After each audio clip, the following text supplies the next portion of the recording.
Good evening and thank you for joining us. On my staff, we have some sound issues. Let me see who that is. I muted Karina. Okay, that was Prescott. He's muted. Okay. Good evening and thank you for joining us. My name is Christy and I would like to welcome you to the Doylestown Bookshop's virtual event series. We are thrilled to welcome Prescott Seraydarian and Francesco Sedita as they discuss The Curse of the Crystal Cavern, the second book in the Pathfinders Society series, with the manager of education at the Mercer Museum and Fonthill Castle, Karina, Kowalski. Our guests will be in conversation for about 30 minutes. After that, they will take questions from you, the viewers. If you would like to submit a question, please click on Ask a Question on your screen and enter your question there. If you're watching from a phone or tablet, click the icon with the question mark to submit your questions. If you would like to purchase the book from the Doylestown or Lahaska bookshops, please click the button on your screen that says Buy the Book. We have convenient curbside pickup at both of our stores and we ship worldwide. Now a little bit about our guests. Francesco Sedita is the creator of the Miss Popularity book series, the Emmy-winning Who Was show on Netflix, and many other books in his job at Penguin Young Readers. Prescott Seraydarian is a children's video producer and educator. He is the owner-director of Lunch Productions, an award-winning production company, and also teaches film at the George School in Newtown, PA. Karina Kowalski is the manager of education at the Mercer Museum in Fonthill Castle in Doylestown, Pennsylvania. She has worked in education with the Bucks County Historical Society since 2019. Kowalski has a passion for bringing history alive for museum guests. Her favorite moments are when she witnesses the spark of imagination and discovery as guests, young and old, explore the castles. Hello, everyone, and thank you for joining us. I'm really looking forward to learning about how this book, the second book in the series, ties in and has been inspired by the Mercer Museum. I do want to address this audio issue before we get started. Prescott, I'm just going to unmute you. Okay. Do you have earbuds or headphones we could quickly hook up? I think that's the issue. All right, let's go ahead and do that. And everyone in the live chat, thank you for joining us. Where is everyone watching from today? I see Dylan lives close to Fonthill. That's awesome. Fonthill is a great place to visit and live near. Where's everyone else from?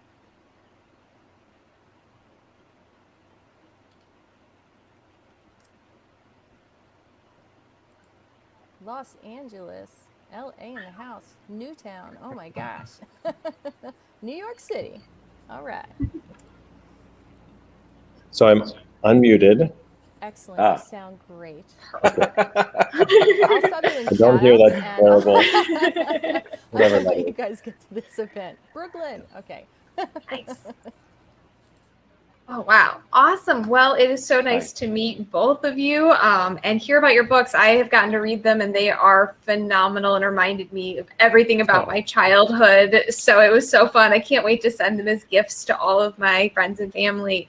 But I wanted to dive in and share a little bit about the castles, what inspiration. I know you guys have had a chance to visit, and I have the privilege and honor of working at these two amazing castles in the middle of Bucks County, Pennsylvania. They are two concrete castles built by one gentleman who's an architect, explorer, tile maker, historian, among many other things. Real eccentric, all around imaginative gentleman. One house is his home. One is a collection of tools from spanning a couple decades. But as we talk a little bit more about these sites and the wonders of these two different castles, I was just wondering if you could tell us what prompted you all to be inspired by Henry Chapman Mercer and his concrete castles here in Doylestown. Well, I think that I will take that one first, and then Francesco, you can kind of jump in. So I grew up in Bucks County, and so the legacy of Henry Mercer and the museums are always a backdrop. And to be completely candid, I hadn't visited the museums until high school. And so, but, and I think there's a thread there that we kind of explored a bit with the books, because in our books, the the character that is inspired by Henry Mercer is a little bit more elusive than the real man. And his castles in our stories are off limits. It's like that classic, idea in adventure stories. There's like that forbidden place that in our case, the young characters, they don't quite trespass, but they definitely explore without an invitation, or at least the invitation it was actually there, but that's it's a limited invitation though. So, but for me, it was always this mysterious castle backdrop in the midst of my childhood. And so I think there is an actual anecdote that how it all came to be, because the story of the Pathfinder Society, it started, Francesco and I started telling or thinking about this story a long time ago. I don't know how many years, right, Francesco? It's like a very long time. At least 12 years ago. Yeah. Yeah. So, I mean, do you want to tell that part? Because yeah, your introduction to Henry Mercer, I think, kind of changed our path with this entire story. Yeah, that's really true. So Prescott and I have known each other since we were 19 at NYU. Babes. And started writing together and working on projects together in college. And I grew up in New Jersey, Scott grew up in Pennsylvania, and so we would sort of compare stories of childhood. And as we started writing more projects and making more projects together, we got to a place where we said, like, okay, let's dig in and figure out a project that we can do. There would be no pressure on either side, so that when it was like my turn to write, Prescott would wait patiently and vice versa, because we have lives and we have jobs and, pretty busy in like real life. And this idea started, we knew that we wanted 4 or 5 kids at least, to go on an adventure together and figure out who they were along the way. That was really an important backdrop, I think, for all of our storytelling. And this actually originally started in a courthouse. The idea was, Prescott and I did a tour of the Bucks County Courthouse? Doylestown Courthouse? Bucks County Courthouse. Right down the street from the Mercer Museum. We spent the whole day there. We got a tour. We met with all these people. We met with judges, just to sort of understand how maybe an internship program might work in a courthouse. And we were really inspired by that. But as we started writing more and more, we were trying to figure out what the big adventure part was. And then Prescott introduced me to Henry Mercer. And I think that changed everything in about half an hour. Well, yeah, if I may. When we were waiting to have our appointment, we had a tour of the courthouse, which is down the street from the museum. We had time to kill. Francesco is calling us from remote. Okay, are you with us? Yeah, I'm here. Okay. So we had probably an hour or so to kill before our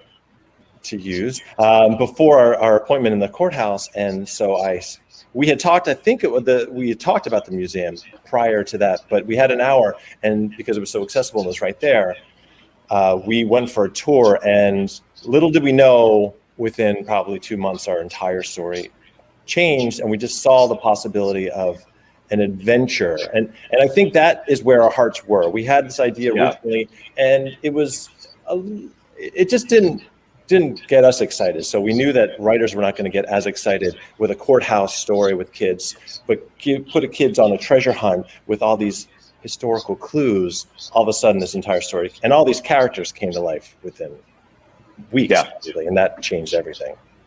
100%. Yeah. Yes, absolutely.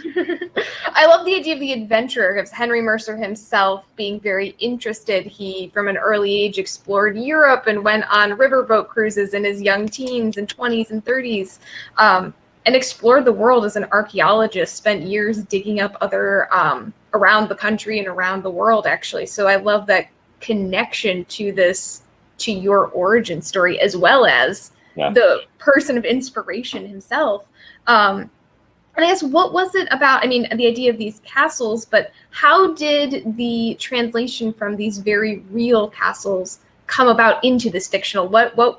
How did you decide what would be fiction, what would be real? Where were you drawing from the different elements? Because reading through the books, I personally was loving it when I would see illustrations of be like, oh, that's the study. I know where that room is, or I know what those tiles look like. How was that process for you? And maybe with the illustrator as well, what were those conversations like? I think it took us quite a while to realize how deep we wanted to go or could go or should go. And I even mean just in terms of how much there is to explore at the museums. And so we did a couple of trips where we really went pretty deep, looking at every single thing, all of the tools and the tiles, and getting really sort of inspired by that. And then I think we kind of let that settle in a little bit and, tried to shake it off a little so that when we actually got to the writing process, we would really understand what felt right for the story and what maybe just didn't fit into the narrative that we were putting together. And then once we get to working with our incredible illustrator, Steve Homaker, that becomes a whole other conversation because he gets an inspiration, obviously, from things that he sees and from photos and, from, he's never been to the museum yet, but he's done a lot of research. And so I think that was a really interesting next step to really figure out what could fit in these panels and what couldn't. Yeah, and I guess just to tag on to that, they're just, the museums themselves are so rich. And Henry Mercer is an inspiration from the standpoint where, like, to your point that he was an archaeologist, he had a whole interest in science, the historical science perspective he seemed to be. And forgive us, we're not Henry Mercer scholars. We're Henry Mercer fans. We're not deep in knowledge, but from what I know of him, he did approach things from a real scientific standpoint. He did, he wrote more academic papers, but he also was an artist. And so those two dimensions of him were very inspiring. So we were inspired by his ability to appreciate history and to appreciate tools, especially. I think we were kind of invigorated by that and the possibility of how tools can tell stories in their own right, but also can problem solve and can open doors, open paths. And just tools are just so exciting for us. But the tiles, I think that was a really big inspiration. We saw the possibility of tiles. I know that he adorned both of his castles with tiles, and we thought, well, that's amazing. Each one could tell its own story. So that was a very inspiring thing, to put clues and tiles. So there's these pictures, these images that could mean many things.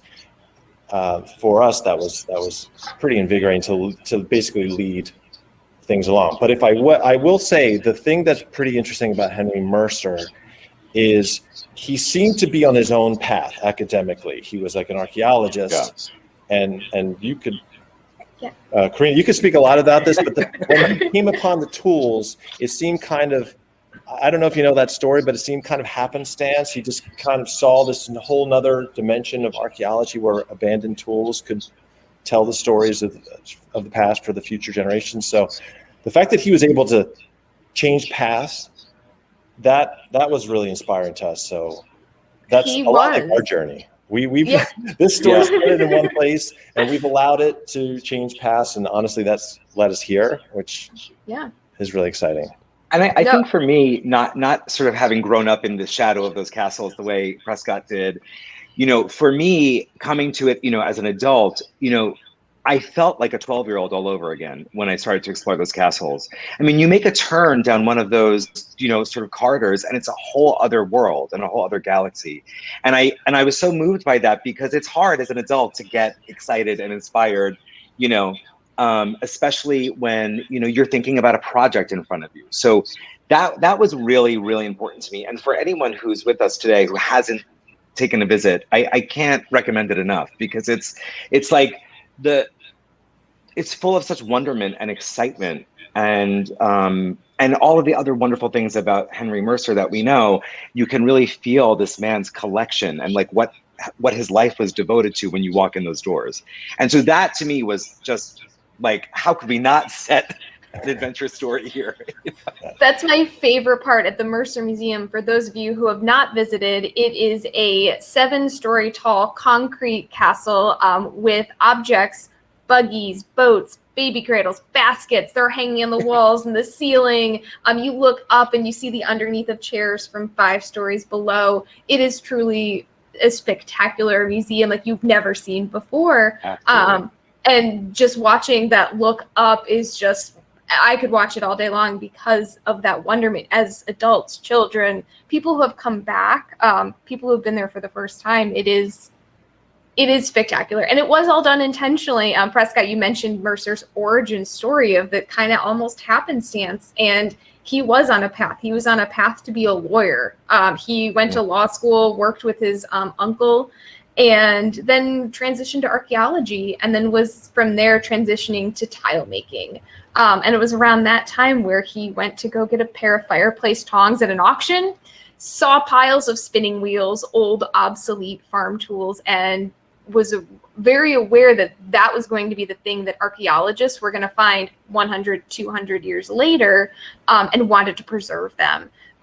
He, as an archaeologist, was growing frustrated with finding something in the ground and not knowing what it was, never being able to figure out what it was. And so he was also happening, this is during the Industrial Revolution, factories, machines, gas power, electricity is all taking over that hand-operated hand tools that were really part of the early American history, colonial history and American history. And he saw that as the founding of our nation. And that really, really pushed his inspiration for his collecting. And then from then on, everyone knew that Henry Mercer was the person who would take your old farm tools. He would raid attics. He would go to auctions. He would just go to barns, point to tools. Are you using that anymore? And if people weren't, he collected it and put it in the museum in that intentional way. He wanted that amazement and that spectacle and that wonder to shine through, because these were the everyday, ordinary objects. They were things that people's grandfathers were using, people's fathers were using. It was something very familiar. So it's his way of turning the ordinary into an extraordinary way by putting a 30-foot whaleboat 10 feet above your head. So you look at it in a completely different way. And I love that audiences today visiting the museum and authors are inspired by it too, because that was intentional. I want to talk a little bit about the connection between Henry Merriweather, our protagonist, and his 5 youth protagonists, and modern day visitors to Henry Mercer. And like, what is the connection between your fictional Merriweather and the very real Henry Mercer? I mean, I think something. Yeah. Well, I think that there's definite intentional connections. Hold on, sorry, a little feedback. I think that the main connection is the heart of our story. And as Francesco was saying, this idea, although it's changed, like the close of this particular story have changed, the heart has been the same, which is we wanted to tell a story of young people who had to, through circumstance, work together, who had different skills, sometimes complementary, sometimes contradictory, but figure out a way that they could all work together.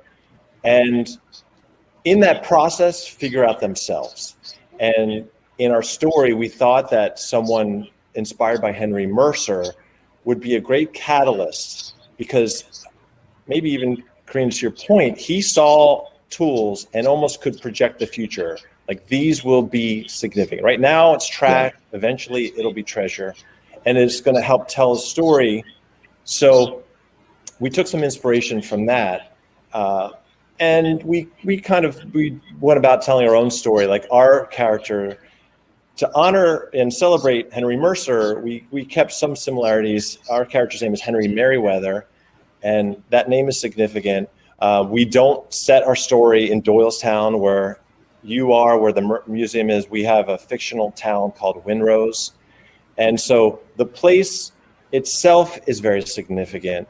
But the connection between Henry Mercer, our Henry, and the kids is very significant, because conversation and the connection between the past generation and the present generation is so important. And we really wanted a story where someone from the past is talking to the present and kind of setting a path, actually introducing a path for contemporary audiences or characters to follow. Whether they choose to follow that path, how far they get, it's all on those characters. But we love that generational conversation.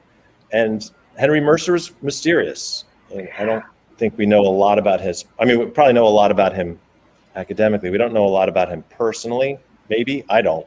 So, but he's always had that air of mystery. So that just seemed a perfect character for us to use as a catalyst to get our. And I think that there's a dotted line that exists between Merriweather, Mercer, and our 5 kids. And it's really about, even Victoria, who's sort of the popular cheerleader, you know, they're all sort of on the outside in some way. They're all just a little bit different. And I think that, you know, I felt very inspired by Mercer and then by our Merriweather, and that idea of sort of being on the fringes, really having a point of view, really having something to say in this life and in this world, but learning how to do it along the way. And I think that that's a big through line through all. There's a 3rd book in a year coming in this series, and I think that's a through line through all of the books and for all of the characters, sort of having the courage to know yourself and to figure out who you are in the process. I think that's a big connection in all of this. Definitely. And I love that each of the characters seem to share a little bit of Henry Mercer himself. He was this very vast character, but we have our very science, math-based, we have our artist, and things like that. And leads me into my next question. Did you personally identify with any of these protagonists or characters that you personally felt like embodied your personality in the book? Yeah, definitely. You know, I think that both Prescott and I there's a piece of both of us in every character in many ways. And those characters came from a lot of conversations about who we were as children, who we are as adults, and sort of, you know, other children and adults around us that we grew up with. And I think in a way the characters are sort of the best of the best of some of the people that we know and have you know, been lucky enough to be friends with. And so, you know, these are hard. This is a great question. It's sort of challenging in a way. And Prescott and I were kind of laughing about it and talking through this the other day, just sort of like, you know, who's who in this. And I think for me, you know, I think I most identify with Nate. I feel that Nate, you know, he's got something to say and he really tries to say it a lot.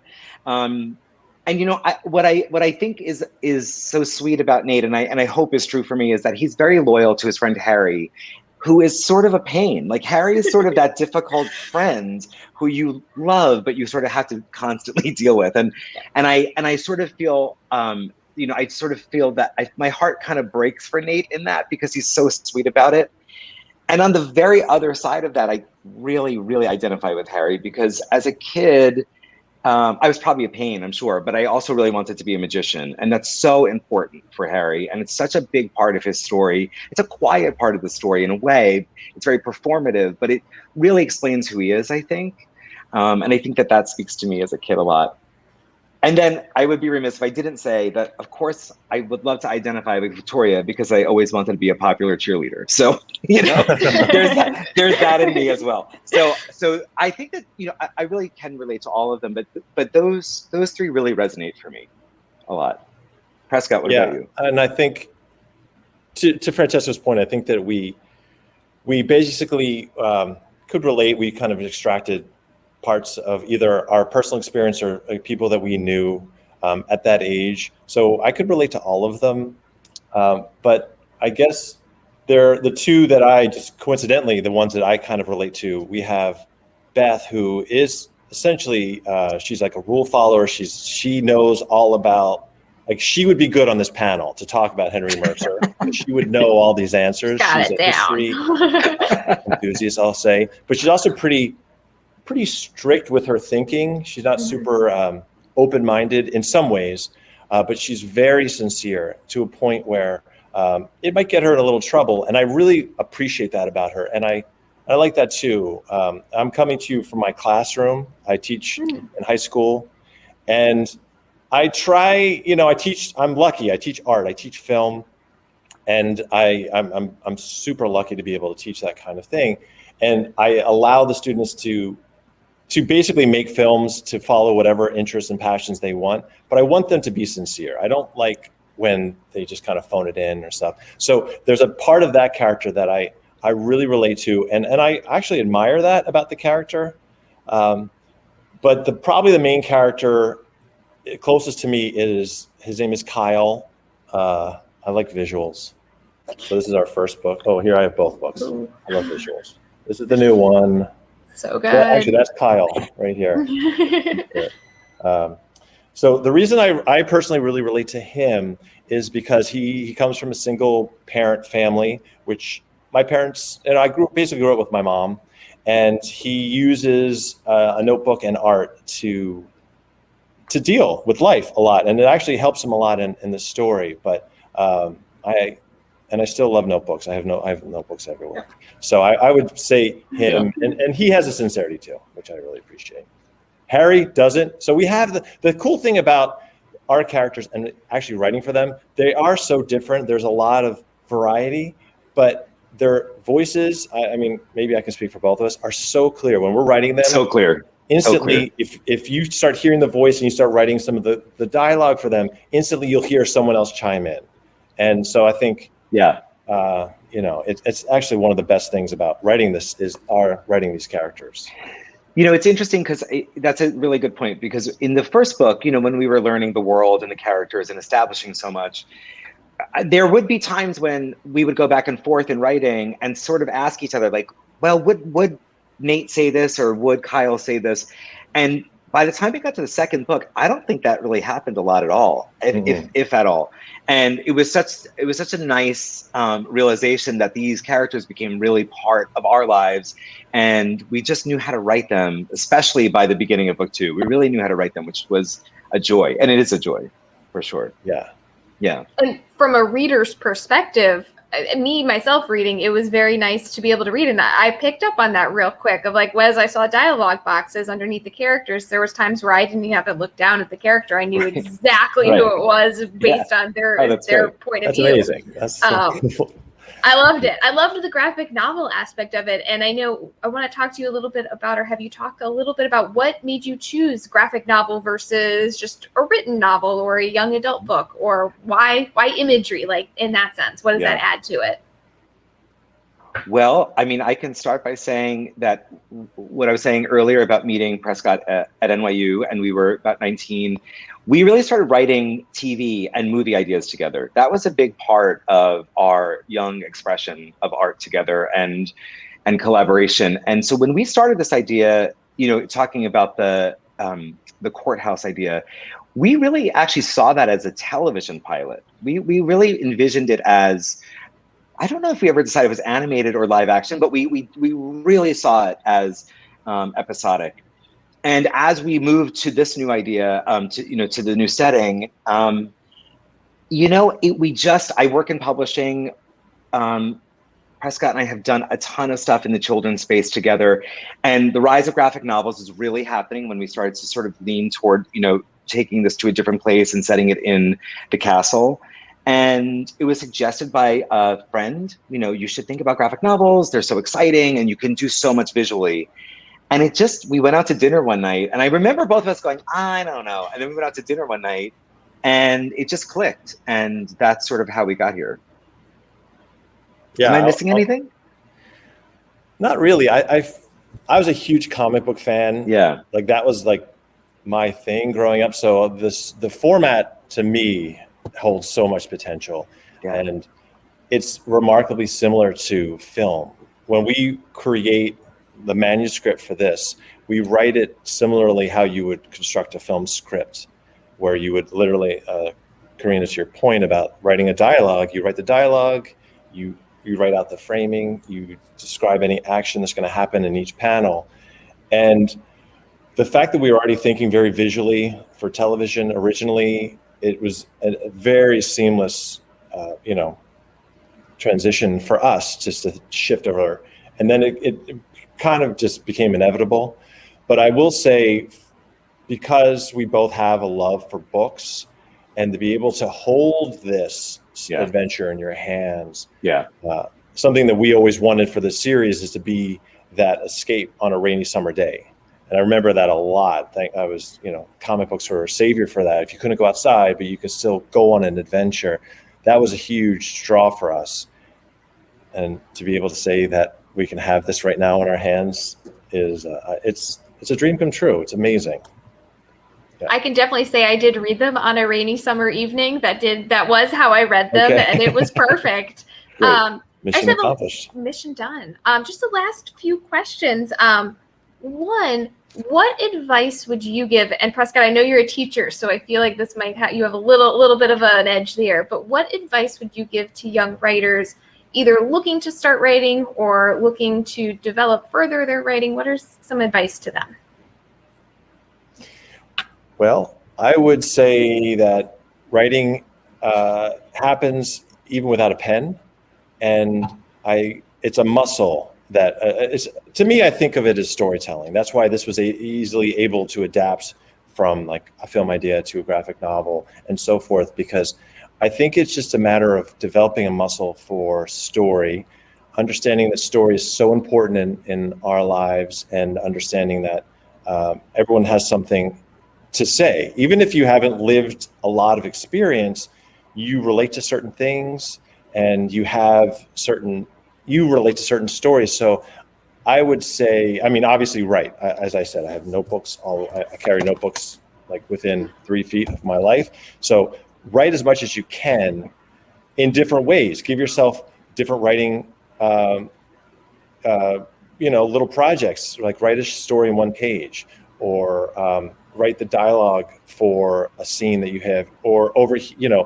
look at someone out in the world. Now that we're not wearing masks, you can see the story in people's faces, and write a little biography of this person that you're never probably ever going to meet, just to practice.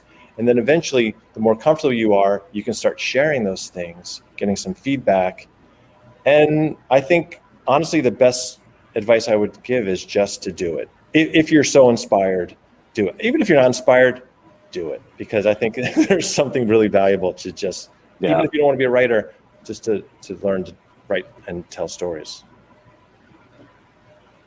Francesco? Yeah, I totally agree. I'm not a notebook person. I'm like a sort of note taker on Post-its and pieces of paper everywhere. And I think it's the same thing, just having something around that you can actually scribble things down. Both Prescott and I started writing when we were both very young. I remember my first story. I remember what that felt like to have the neighbor read it. And I think, when we're out and talking to students, that's something that we say. If something strikes you, try it, because you never know. And that's really, the message of the Pathfinders, right? Like, to go down that hallway, to take that turn, to take an extra moment to look at something differently. And I think that's what writing is all about. And that leads into my last question of, what do you hope your readers take away from your books, this one and this upcoming one? Well, I hope they take away happiness and joy for the experience, of course. But I also, it's really important to both of us that a sense of wonderment is taken away, and a sense of adventure and exploration is taken away. And that can come in all different ways, right? All different shapes and sizes. But, I think that this is a group of 5 kids that we've really been hopefully very careful with in creating the story for them, where they learn so much about the town and the environment and so much of what's going on in their town. But also, I think they learn a lot about themselves, which is really the goal, I think. Excellent. Thank you all so much. That was so interesting. I want to remind everyone watching, if you'd like to submit a question, please click on Ask a Question on your screen and enter your questions there, or feel free to enter them into the live chat. Our first question is from Nancy. Nancy's asking, do you need to read the first book to understand this one? You don't. We set it up with our wonderful editor, who I think is on this chat and on this event right now, I hope so. so that you can come to the second book first and then sort of read backwards if you want. The second book really sets you up in the first few pages to get to what's happening in book 2. And I always like to ask a few questions. The first one is going to be, you know, in the editing process, there's always things that you have to cut out.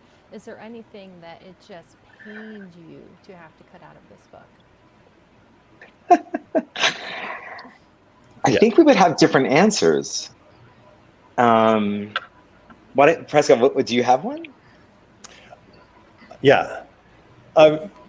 You know, I think that the beauty of this particular process for us was, and Francesco, I think, alluded to this earlier, we've been working on this a long time, but it was never a pressurized type of story for us to collaborate on. And that allowed it to really evolve into, honestly, the metaphor of us writing these stories is very similar to the stories themselves. We just allowed ourselves to explore different paths. And of course, along those ways, you tend to, see a lot of interesting things, but, the path doesn't quite lead in that direction. There's backstory that in terms of our main character, Henry Merriweather, and there's a concept, we've all heard the expression, history repeats itself. And what we've been able to do, I won't say that we've had to necessarily throw things away, but we haven't always fleshed things out as fully. For the sake of story, we definitely, the second book, we wanted this to be this action-packed adventure, this page-turner that it honestly felt like a movie. And so to make it super exciting, you can't always go into a little bit more of the backstory. There's ideas about Henry Merriweather. We wanted to tell the story of these 5 kids who are basically traveling a path that their parents traveled. They got a little farther, and then subsequently their grandparents. So there's a lot of historical, almost generational story embedded. And so history repeats itself. Will our kids kind of break the cycle and be able to go further? That's to be determined. But there's all of this really kind of enriching backstory that we weren't able to always flesh out as much as we can. But I think we've done a nice job of including it. Maybe we're not talking about it. Maybe we're not going into great depth about it. And that's what was cool about graphic novels, because you can have an image convey so much information. Like our artist has done such an amazing job layering information or detail that hopefully we can point to down the path and say, remember at the beginning of book 2 when we saw Henry Merriweather as a child? Well, there's all this backstory there. So, we have such an amazing editor too, who really says, okay, well, if we try it this way, so you take these ideas, maybe we can't completely flesh these out, but we can kind of adapt them to what you're doing. So long story short, there's a lot more there, but I think that through this collaborative process, we've been able to include a lot of those ideas. Yeah, my answer is a very brief one, which is there's a really terrific scene that had to end up sort of not in book 1, actually, that takes place in the cafeteria with a magic trick gone wrong and pink strawberry milk. And that scene is one of my favorite scenes we've ever written. And really, I have to say, Prescott really wrote that scene, and it really was his scene, and it was such a good one, but it had to go away. So maybe someday that strawberry milk scene will show itself. Yeah, that was a classic homage to 80s movies, absolutely, cafeteria scenes where you learn a lot about characters through that. It's really good. Trust us. It's great. And we have more of a comment here from Dylan.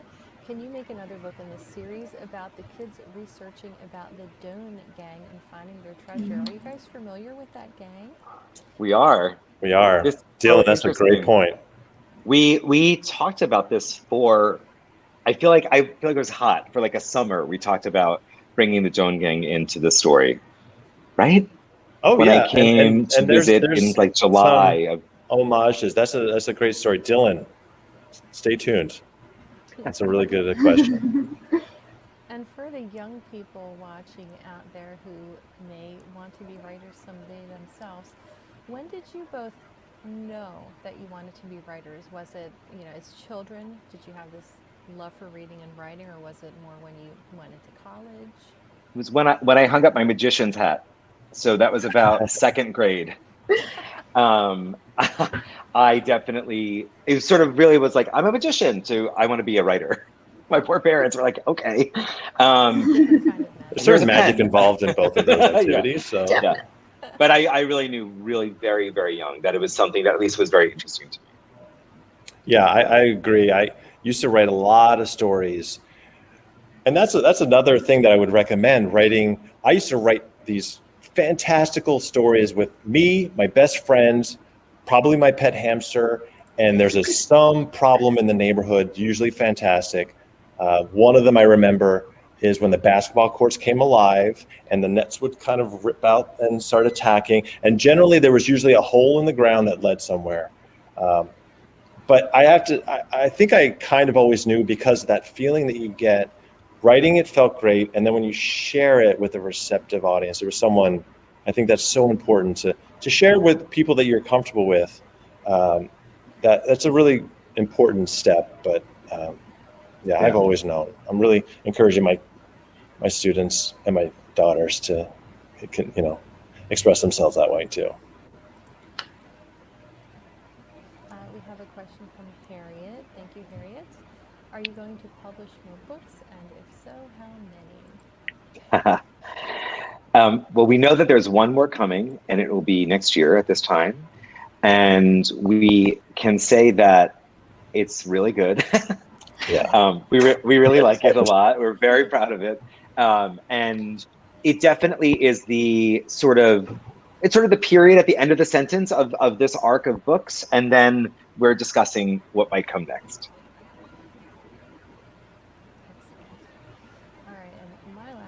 Which is kind of a fun one for kids watching. And Karina, you can answer this too if you'd like to. What would you choose as your mascot or avatar or spirit animal? Wow. Oh. Harriet. Karina. I would choose, I don't know. I've always been partial to an elephant, and so I feel like including that into a travel like that would be something like that. But if I had to choose something in the books, I agree. I'm going to identify with the character as well. Beth is definitely my personality described on paper. So I'm going to choose two for that. I'm going to choose one book one and one real world one. Okay. How about you, Oh, Prescott? gosh. I know, I'm really putting you on the spot. I have so Henry Mercer had a really strong connection to dogs, and there's this another inspiring thing is his dog, Rollo, leaving the footprints, and so we thought that that's a really exciting thing to explore. I would probably say I'm really close to my dog, so I would say he and we share a lot of common traits. But then so I'll say a dog is my animal inspiration. And then in the stories, in book 2, there's a special tool. I don't know, my mind went to more of device-y things. So there's this tool that actually has a personality called Reggie that is from the past or the future. We're not sure, but it's kind of a special thing, and it does a lot of things. I also am a big Star Wars fan, and R2-D2 is I'm going to say Reggie from our books as this kind of animated personality tool thing. So I'm going to go with. I'm going to say, a rainbow puffy sticker with glitter. Okay. That is definitely where my heart lives in many ways. It's not a mistake that I write for children and I make books at Penguin for children, because my heart somehow stays in that who I was as a kid in the 80s and what I was sort of excited by. And it was stickers and Smurfs. So I'm somewhere in there, probably. Yes, being a kid in the 80s was awesome. Do you have a It favorite was all Smurf? the way. These days it's Hefty Smurf, Interesting. the weightlifting guy. Yeah. Okay. Oh my goodness. All right. Well, I'd like to thank you all for joining us tonight. This was so much fun. So much fun. I wish you the best with your book. Thank you, Karina. Thank you. You to the Thank Mercer you, Karina. Museum. Thank you. Thank you. We're so happy to partner on this event. And thank you all for watching. If you would like to buy the book from the Doylestown or Lahaska bookshops, click the button on your screen that says buy the book. I hope you all have a great night, and thanks again for joining us. Thanks Thanks, so everyone. much. Thank you so much. Thank you. Bye, everyone. Bye. Bye.